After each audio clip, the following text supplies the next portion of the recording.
drives. Right. Uh, um, so it's basically just a very, very quiet machine. So my microphone is sitting right beside it. I don't know if you guys can hear it. No, I can't hear anything. Uh, so My computer is a 2 terabyte computer, and it's a good one, right? But it's fucking old. It's over 10 years old. I think it's like 10 years old. It, I need to get another one for sure. The thing I want to do is I want to transfer all the information to another hard drive or somewhere so that I can put it in the new computer that I want to get. But I'm either going to build a new computer, um, with a better graphics card and all that stuff. Something that's just better. This thing is just old, but I got so much crap in it over the past 10 or 15 years. they're It's going a to change after March. What kind of Don't buy change? anything until March. Well, What like kind of I'm change? going to replace this one. This one, I can't remember if it has 12 or 8 or 16 cores. Mm-hmm. It's 5 gigahertz. So it's like in the old days. This is doing it's the Mm-hmm. same as having 5 gigahertz, 16 regular computers all in a row, all working together. Mm. And then each of them is 5 gigahertz. And then video cards good. Video cards are changing in March as well. So I'm looking at if I have any money, I'll try to upgrade upgrade my unit. My daughter needs a new computer anyway. And then last summer we made one like this for my son. He thought it would be good, but this one's capable of quite a bit. So, uh, uh, but my son thought, if he wanted one computer that would last 5 years, and he thought, well, if I made something that's pretty good now, it'd still be good 5 years from now. Yeah, this thing's still holding water. Yours is probably a really good computer. I mean, what I just saw it looked like the Borg. That was pretty wild.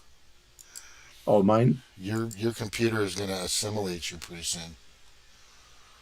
on my son's, we turned the lights off. Right?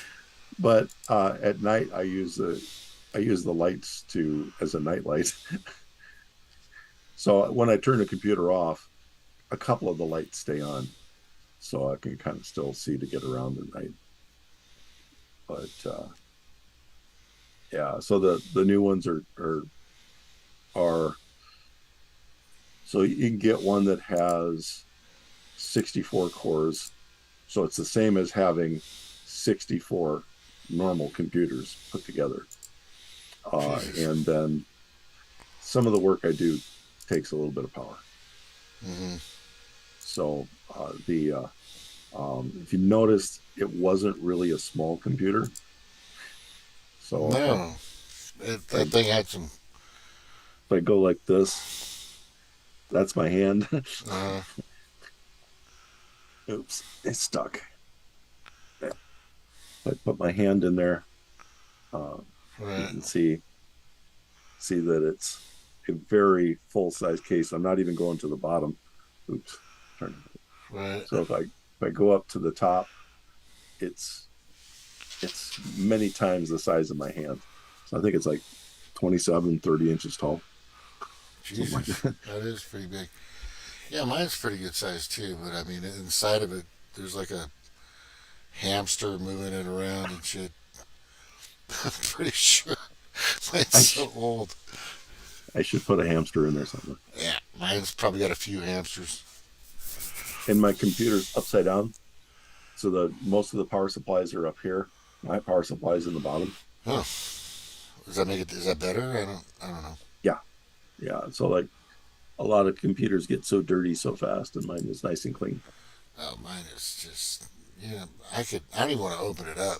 If I open that thing, I'm worried that it just there's something gonna attack me if I open it up. That's what I'm worried about. All right, I'm gonna get back on this quick Oh, topic for you. sorry. No, no, that's okay. It's okay, man.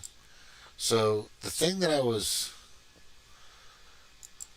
I'm really, really concerned about, and we went over uh, this earlier.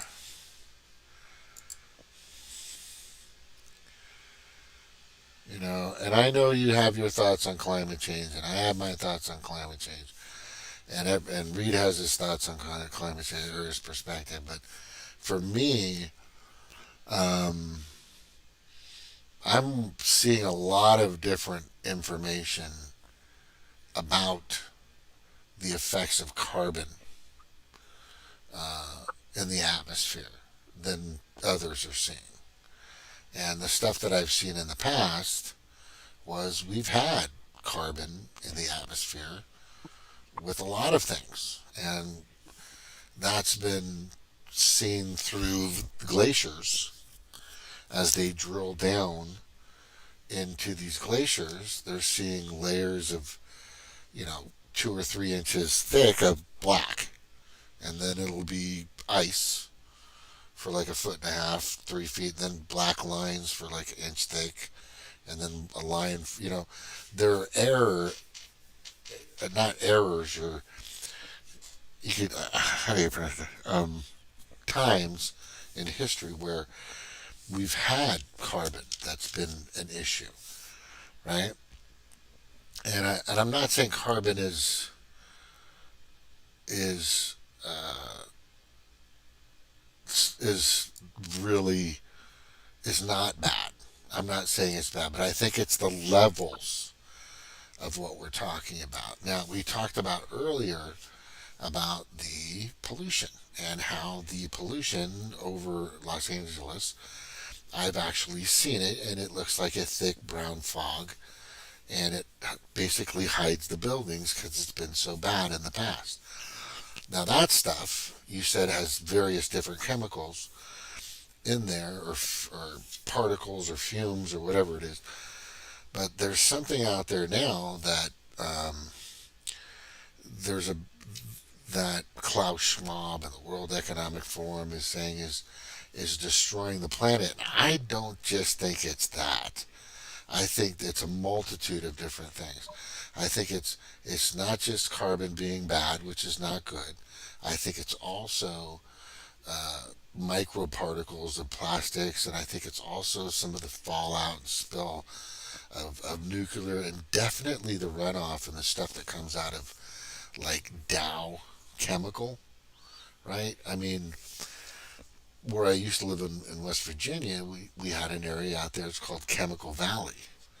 And you don't go into the rivers, the Kanawha River, because your skin will fall off, right? And I think all these things play a role in contributing to uh, you know the toxicity in the air and how that affects. But the thing that I'm hearing regarding there's carbon deniers and carbon people, but the thing that I'm hearing is that now they want to control fertilizers. Now they want to control how much a fucking cow farts. Now they want to control how much a cow poops. I mean, I mean, buffalo by the millions used to run through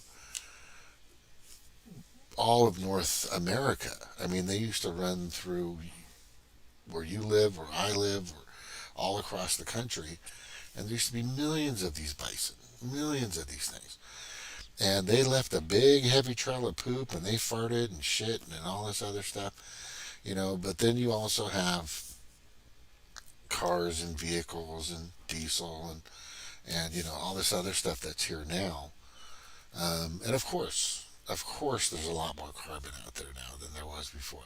But I'm not sure if that's the catalyst that's going to alter and change how the planet acts, the atmosphere moves around. I think there's other contributing factors that create the tides from the moon, the how that giant ball of mass pulls the water and other mass towards it wherever it's at, and that's where you get the high tides and low tides.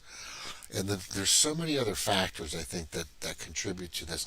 And then you have to look at, and I was looking at a website that I brought up that went back about 40, 50 years of the weather patterns, all by is it NADA or NDAA? What's it called? Is it Snork? I'm not sure. Anyway, it's the Weather Association or something like that. Oh, One of them. now I can't say it. Yeah, yeah. National Weather.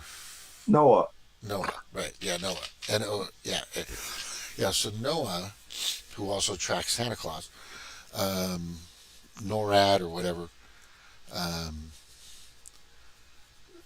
there's another site that shows, back in 40 years ago, 50 years ago, 60 years ago, that we had higher and more ferocious weather as far as heat waves. Back in 20 years ago, they had hotter summers than they do this past summer and these frequent summers. You see what I'm saying? I'm just what I'm trying to do is, and then I sent you some information the other day, and I think you're looking at it, and I know you've looked at it, but here's this guy. His name is Peter Clack. Earth is in the Holocene interglacial. It should last 10,000 years, but it's lasted for 11.7. For 2.59 million years of the Pleistocene. Did you see that? Yeah, I did see that. Right. Um, so So I thought that was very well put out. This guy's been he's not a denier of carbon monoxide, but he says that it's not the major contributing factor, and that we've been, like I said, with these cycles for a long time. I do think the pollution is bad. I think it's affecting us, but I'm not sure if it actually affects the stratosphere or the exosphere and all the other spheres out there. And I'm going to bring this up, and you can look at it real quick. And I'm going to one thing we have to remember is we okay. keep putting everything on one factor, and there's really a whole bunch. Right now, the coldness that Mm-hmm. we're getting is actually from volcanic action. So some major volcanic uh, stuff has been going on. It's going to take 2 years to cover. Mm-hmm.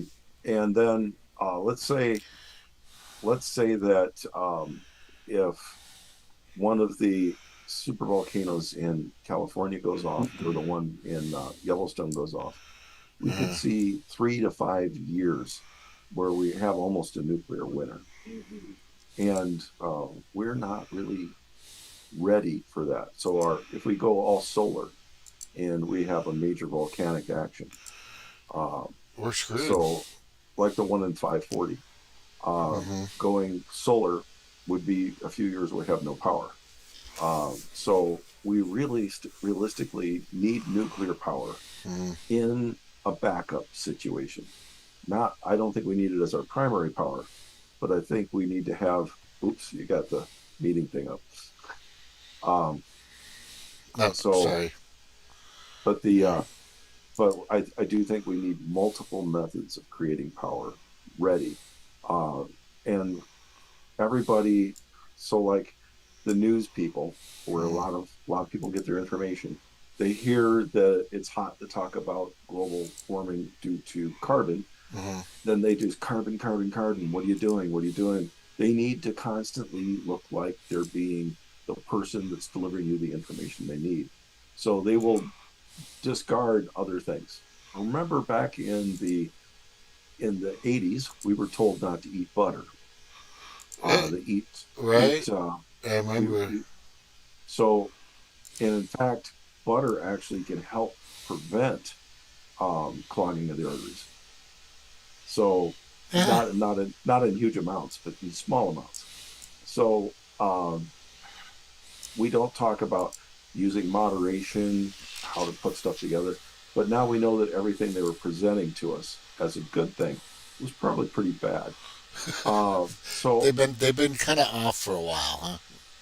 but we have to Yeah. be careful about when the news media starts getting on a topic that they don't understand. Hmm. And I must come back to cow farts.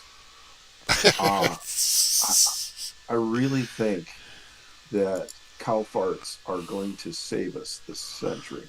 Uh, so we're running out of the ability to grow any kind of food west of the Missouri River, and you probably see this in the news. Hmm. To the west of you, we're having problems growing wheat. We're having problems in southern Missouri growing anything. We're having problems out west, even having we have cities out west of you that are talking about they're not going to have water to make it into next year. Right. So we need to be using methods that use 10% of the water that we're currently wasting because of the way we grow things. And what it comes down to is the next thing is we're using all types of natural gas that we're pumping out of the ground to make fertilizers. Mm. Um, there's a great source of natural gas right there on the farms, and I'm not suggesting that we put a cork on the back of the cows and put it into a tank, but if we could capture that, we could actually be making the fertilizer directly from that, sequestering the carbon, putting it into the plants, let the let and feed us and the